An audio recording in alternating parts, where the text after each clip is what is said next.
എപ്പിസോഡിന്റെ opening സീനിൽ Kaido ആണെങ്കിൽ അവന്റെ പവറിൽ നമ്മുടെ ആൾക്കാരുടെ മുൻപിലേക്ക് വന്നിരിക്കുകയാണ്. അത് കണ്ട് എല്ലാവരും അങ്ങനെ ഷോക്കായിട്ട് നിൽക്കും. കൈഡോയെ കൊണ്ട് ഒരു ഡ്രാഗൺ ആയിട്ട് അങ്ങനെ ട്രാൻസ്ഫർ ആവാൻ കഴിയുമെന്ന് ഇപ്പോഴായിരിക്കും കെന്ന് പറയുക. അത് കേട്ട് എല്ലാവരും ഡബിൾ ഷോക്ക് ആവുകയാണ്. അവരെല്ലാവരും ഇത്രയും ദിവസം കഷ്ടപ്പെട്ടത് കൈഡോ പോലും അറിയാതെ വലിയൊരു പ്ലാൻ ഉണ്ടാക്കി അവനെ തകർക്കാനായിരുന്നു. പക്ഷേ കൈഡോ ഇപ്പോൾ എല്ലാം മനസ്സിലാക്കി കഴിഞ്ഞ് അവരുടെ മുൻപിലേക്ക് തന്നെ ഡയറക്റ്റ് ആയിട്ട് വന്നിരിക്കുകയാണ്. കെന്നിനാണെങ്കിൽ അവന്റെ വിഷമം കൂടും. കാരണം ഓടനും ഈ വാനോ കിൻഡവും ഒക്കെ തന്നെ നശിക്കാൻ കാരണക്കാരൻ അതേ കൈഡോ ആണ്. ആ കാര്യങ്ങൾ ഓർത്ത് അവൻ ഒരുപാട് ദേഷ്യത്തിൽ അങ്ങനെ പല്ല് കടിച്ചു നിൽക്കും. ആൾക്കാരെല്ലാവരും ഇപ്പൊ സേഫ് ആയ ഒരു സ്ഥലത്തേക്ക് മാറി നിൽക്കും. കൈഡോ ആണെങ്കിൽ ഇപ്പൊ വേസ്റ്റ് ഐലാൻഡിലേക്ക് വന്ന് ഓരോ വീടുകളും അങ്ങനെ ഇടിച്ച് തകർത്ത് നമ്മുടെ ആൾക്കാരെ അന്വേഷിച്ചുകൊണ്ടിരിക്കുകയാണ്. ഇവിടെ കിന്നിനാണെങ്കിൽ ഒന്നും മനസ്സിലാവില്ല. ഈ കൈഡോ എന്തിനായിരിക്കും ഇവിടേക്ക് വന്നിട്ടുണ്ടാവുക? അവൻ എന്തിനായിരിക്കും ആ ഗ്രാമം മുഴുവൻ ഇടിച്ച് തകർക്കുന്നത്? അതിന് ഫാർഗർലോ ആണെങ്കിൽ ഇപ്പൊ പതിഞ്ഞ ശബ്ദത്തിൽ പറയും, ഞാനും സോറോയും ലൂഫിയും ഞങ്ങൾ ചില കാര്യങ്ങൾ ആ വേസ്റ്റ് ഐലാൻഡിൽ ചെയ്തു. അതിന്റെ ഭാഗമായിട്ട് കൈഡോയുടെ അസിസ്റ്റൻസുമായി ഞങ്ങൾക്ക് ചെറിയൊരു ഫൈറ്റ് ഉണ്ടായി. സോ ഞങ്ങൾ വന്ന കാര്യം കൈഡോ അറിഞ്ഞു. പിന്നിനാണെങ്കിൽ അത് കേട്ട് ഒരു മൈനർ അറ്റാക്ക് തന്നെ വരും. അവനാണെങ്കിൽ ചത്താ മതി എന്നാവും. ടോയാണെങ്കിൽ ഇപ്പൊ അവർ ആശ്വസിപ്പിക്കും, നിങ്ങൾ പേടിക്കേണ്ട ആവശ്യമൊന്നുമില്ല, നമ്മുടെ ലക്ഷ്യം അതെന്താണെന്ന് കൈഡോ മനസ്സിലാക്കിയിട്ടില്ല. ചോപ്പർ ആണെങ്കിൽ തീർത്തു പറയും, എനിക്ക് ഉറപ്പുണ്ട് ഇതിന്റെ എല്ലാം പിന്നിൽ ലൂഫി തന്നെയാണ്. ലൂഫി ആയിരിക്കും എന്തെങ്കിലുമൊക്കെ ചെയ്ത് ആ കൈഡോയെ ട്രിഗർ ചെയ്തിട്ടുണ്ടാവുക. ടോ ആണെങ്കിൽ ഇപ്പൊ കൈഡോയെ കുറിച്ച് ഒരു ചെറിയ ഇൻട്രൊഡക്ഷൻ കൊടുക്കും. കൈഡോ അവൻ ചില്ലറക്കാരനല്ല, അനിമൽ കിൻഡത്തിന്റെ ഹെഡാണ് സാക്ഷാൽ കൈഡോ. അവന്റെ സോൾജേഴ്സ് വളരെ പ്രധാനപ്പെട്ടതാണ്. ഈ ഒരു ഐലാൻഡിൽ വെച്ചാണ് അവന് ആവശ്യമായിട്ടുള്ള വെപ്പൻസ് എല്ലാം അവനെ കൊണ്ട് ഉണ്ടാക്കാൻ കഴിയുക. അതുകൊണ്ട് തന്നെ അവന്റെ ഒരുപാട് ഫാക്ടറി ഈ ഒരു ഐലാൻഡിലുണ്ട്. മാത്രമല്ല അവൻ ആവശ്യമായിട്ടുള്ള ആർട്ടിഫിഷ്യൽ ഡെവിൾ ഫ്രൂട്ട് അത് ഡോഫ്ലമിംഗോയും ചേർന്നാണ് ഇത്രയും കാലവും അവൻ ഉണ്ടാക്കി കൊടുത്തുകൊണ്ടേയിരുന്നത്. അത് അവൻ വാങ്ങി അവന്റെ അസിസ്റ്റൻസിന് കൊടുത്ത് അവർക്കെല്ലാം ഡിഫറെൻ്റ് ആയിട്ടുള്ള ഒരുപാട് പവറുകൾ അവൻ ജനറേറ്റ് ചെയ്ത് കൊണ്ടുവന്ന് വലിയൊരു പടയെ തന്നെ അവൻ ഒരുക്കി തീർത്തു. അതിനുശേഷം നമ്മളെല്ലാവരും ചേർന്ന് ഡോഫ്ലമിംഗോയെ തകർത്ത് അവന്റെ സ്മൈൽ ഫാക്ടറി അതില്ലാതാക്കി. സീസറിനെയും നമ്മൾ പിടിച്ചു വെച്ചു. സോ ഈ കാര്യങ്ങൾ അത് ഓൾറെഡി കൈഡോ അറിഞ്ഞു കഴിഞ്ഞു. ഇപ്പോൾ നമ്മൾ അവന്റെ ബൗണ്ടറിയിലേക്ക് വന്നിരിക്കുകയാണ്. സോ ഒരു കാരണവശാലും കൈഡോ വെറുതെ ഇരിക്കില്ല. അവന്റെ കൺട്രോള് അത് പോയി കഴിഞ്ഞിരിക്കുകയാണ്. ഓൾറെഡി അവന് നമ്മളോട് തീർത്താൽ തീരാത്ത വൈരാഗ്യമുണ്ട്.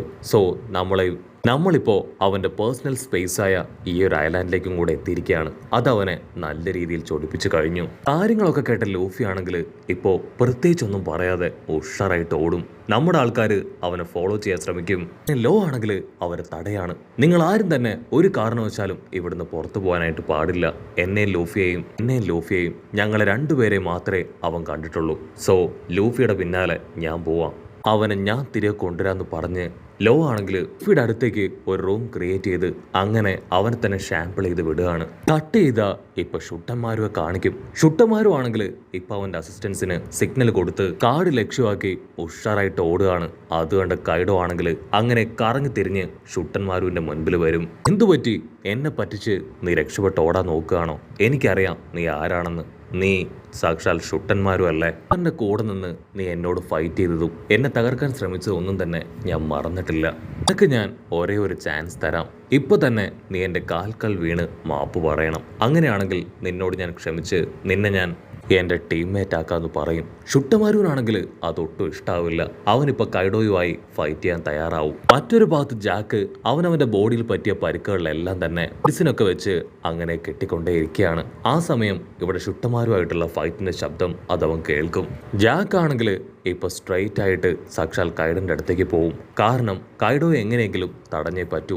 അതല്ല എങ്കിൽ കൺട്രോൾ പോയ കൈഡോ അവിടെയുള്ള ഫാക്ടറികൾ അത് മുഴുവൻ തന്നെ നശിപ്പിക്കും. ആ സാമുറായി പെണ്ണാണെങ്കിൽ ഇപ്പോ കെന്നിനോട് പറയും, എനിക്ക് എത്രയും വേഗം ആ വേസ്റ്റ് ഐലാൻഡിലേക്ക് പോകണം. അവിടെയാണ് സുന്ദരി ചേച്ചി ഉള്ളത്. അവളെ കണ്ടെത്തി സേഫായി ഇവിടേക്ക് കൊണ്ടുവരണം. അത് കേൾക്കുമ്പോൾ ഇപ്പൊ കെന്നിനും വെറുതെ ഇരിക്കാനായിട്ട് കഴിയില്ല. കെന്നാണെങ്കിൽ അവളെ കണ്ടിട്ടും അവളോട് സംസാരിച്ചിട്ടും ഏകദേശം 20 വർഷങ്ങൾ കഴിഞ്ഞു. പക്ഷെ ഇപ്പോഴും കെന്നിനാണെങ്കിൽ അവളോടുള്ള സ്നേഹം അതൊരല്പം പോലും കുറഞ്ഞിട്ടില്ല. അതുപോലെ തന്നെയാണ് അവൾക്കും എന്നോടുള്ള സ്നേഹം കുറയുകയോ മറ്റൊരാളെ വിവാഹം കഴിക്കുകയോ ചെയ്തിട്ടില്ല. സോ അവർ രണ്ടുപേരും രണ്ടാമൊന്നും ആലോചിക്കാതെ ആ വേസ്റ്റ് വില്ലേജ് അത് ലക്ഷ്യമാക്കി ഉഷാറായിട്ട് ഓടും. എത്രയും വേഗം അവളെ കണ്ടെത്തണം, സേഫായിട്ട് ഇവിടേക്ക് എത്തിക്കണം. അതുമാത്രമാണ് അവരുടെ മനസ്സിൽ. ഇവിടെ സുന്ദരി ചേച്ചി ആണെങ്കിൽ പേടിച്ച് ആ കൈഡോയെ തന്നെ നോക്കി നിൽക്കുകയാണ്. അവളാണെങ്കിൽ എവിടേക്ക് ഓടി രക്ഷപ്പെടാനായിട്ട് ശ്രമിക്കില്ല. അതേസമയം ലൂഫിയും നല്ല സ്പീഡിൽ ആ വില്ലേജിന് ലക്ഷ്യമാക്കി ഓടും. അവിടെയുള്ള ജനങ്ങളെ ഓർത്താണ് അവന്റെ ഏക ടെൻഷനും വിഷമവും. ലോയാണെങ്കിൽ ദേഷ്യപ്പെട്ട് പറയും, യു ആർ അൺബിലീവബിൾ. ലൂഫി, നീ എന്തായി ചെയ്യണേ? വീണ്ടും വീണ്ടും നീ ഓരോരോ പ്രശ്നങ്ങൾ ക്രിയേറ്റ് ചെയ്യുകയാണോ? ഓൾറെഡി നീ കാരണമാണ് കൈഡോ നമ്മൾ ഇവിടേക്ക് എത്തിയ കാര്യം അറിഞ്ഞത്. അതുകൊണ്ടാണ് ഇപ്പോൾ അവൻ ഈ ഐലാൻഡിലുള്ള എല്ലാവരെയും ഉപദ്രവിക്കുന്നത്. സോ നീ വീണ്ടും വീണ്ടും മണ്ടത്തരങ്ങൾ കാണിച്ച് സിറ്റുവേഷൻ കൂടുതൽ മോശമാക്കാൻ പാടില്ല എന്ന് ട്രഫാൽഗറിലോ ആണെങ്കിൽ അവനൊരു വാണിംഗ് കൊടുക്കും. അവിടുന്ന് അങ്ങനെ സീൻ കട്ട് ചെയ്ത് ഇപ്പൊ കൈഡോയെ കാണിക്കും. കൈഡോയുടെ അടുത്തേക്ക് ഇപ്പൊ ആ കാട് വില്ലൻ വരികയാണ്. അവനാണെങ്കിൽ ഇതിന്റെ മുകളിലുള്ള ആ ഓർഡൻ കാസ്റ്റിൽ അത് ചൂണ്ടിക്കാണിക്കും. നീ അന്വേഷിക്കുന്ന ലൂഫിയാൻ ടീം അവരുള്ളത് ആ ഓർഡൻ കാസ്റ്റിലിന്റെ ഭാഗത്താണ്. കൈഡോ അത് കേൾക്കേണ്ട താമസം അവൻ ഹാപ്പിയായി ഇപ്പോ ആ ഒരു ഓർഡൻ കാസ്റ്റ് ലക്ഷ്യമാക്കി പോവും. ജാക്കിനാണെങ്കിൽ ഭയങ്കര കൺഫ്യൂഷൻ. ജാക്ക് ആണെങ്കിൽ ഇപ്പൊ ആ കാട് വില്ലനെ അടുത്തേക്ക് വിളിപ്പിച്ച് അവനോട് ചോദിക്കും, സത്യം പറയും, ആ ലൂഫിയാൻ ടീം അവർ ശരിക്കും ആ ഓർഡൻ കാസ്റ്റലിന്റെ ഭാഗത്തുണ്ടോ? അതിനവൻ പറയും, എനിക്കറിയില്ല. കൈഡോ ഇനി ഇവിടെ നിന്നാ അത് വലിയ ആപത്താണ്. ഇവിടെയുള്ള ജനങ്ങളെല്ലാം അവൻ കാരണം നശിച്ചില്ലാതാവും. അത് ഏറ്റവും കൂടുതൽ ബാധിക്കുക നമ്മളെയാണ്. മാത്രമല്ല വർഷങ്ങളായിട്ട് നമ്മൾ കെട്ടിപ്പടുത്തെടുത്ത ആ ഒരു വലിയ ഫാക്ടറികളെല്ലാം അവൻ കാരണം നശിച്ചു പോകും. അതുകൊണ്ടാണ് കൈഡോയെ ഞാൻ അവിടേക്ക് ഡൈവേർട്ട് ചെയ്ത് വിട്ടത്. ആക്ച്വലി അവനും നമ്മുടെ ആൾക്കാർ അവിടെയാണുള്ളതെന്നുള്ള കാര്യം അതറിയില്ല. അവിടുന്ന് അങ്ങനെ സീൻ കട്ട് ചെയ്ത് ഇവിടെ നമ്മുടെ ആൾക്കാരെ കാണിക്കും. അവരാണെങ്കിൽ പേടിച്ച് നിൽക്കുകയാണ്. കാരണം ആ കൈഡോ ഇപ്പോൾ ആ ഓർഡൻ കാസ്റ്റ് ലക്ഷ്യമാക്കി വരികയാണെന്ന് അവർ തിരിച്ചറിയും. ബ്രൂക്കാണെങ്കിൽ പേടിച്ച് വരച്ച് അവന്റെ ബോഡിയിലുണ്ടായിരുന്ന സോള് പോലും പുറത്തേക്ക് വരും. അതേസമയം കൈഡോയ്ക്കാണെങ്കിൽ ഭയങ്കര ആവേശം. അവൻ വലിയ റോക്കറ്റ് വിട്ട സന്തോഷത്തിൽ ഓർഡൻ കാസ്റ്റ് ലക്ഷ്യമാക്കി പറന്നടുക്കുകയാണ്. കാസ്റ്റിലേക്ക് വരുന്നു. നമ്മുടെ ആൾക്കാരെ അച്ചറം പുച്ചറം തല്ലി തല്ലി കൊല്ലുന്നു. അതുമാത്രമാണ് ഇപ്പോഴത്തെ അവന്റെ ഏക ലക്ഷ്യം. അവന്റെ മനസ്സിലൂടെ ഇപ്പൊ കഴിഞ്ഞ കാര്യങ്ങൾ അതൊന്നൊന്നായിട്ട് അങ്ങനെ മാറി മറിഞ്ഞ് വരികയാണ്. അതേസമയം നമ്മുടെ ആൾക്കാർക്ക് അപകടം മനസ്സിലാവും. മറ്റൊരു ഭാഗത്ത് ലൂഫിയും ട്രഫാൽഗറിലോയും അവരാണെങ്കിൽ ഷോക്കാവും. കാരണം ഇത്രയും നേരവും ആ വില്ലേജ് അടിച്ചു തകർത്ത കൈഡോ അവനിപ്പോ അവർക്ക് നേരെ അങ്ങനെ ഡൈവേർട്ട് ചെയ്ത് വരികയാണ്. ഷുട്ടന്മാരും ആണെങ്കിൽ ഇപ്പോഴും മരിച്ചിട്ടില്ല. അവൻ പതിയെ തലപൊക്കി കൈഡോയെ തന്നെ നോക്കും. കൈഡോയ്ക്ക് പെട്ടെന്ന് എന്താ സംഭവിച്ചതെന്ന് അവനും പിടിയിട്ടില്ല.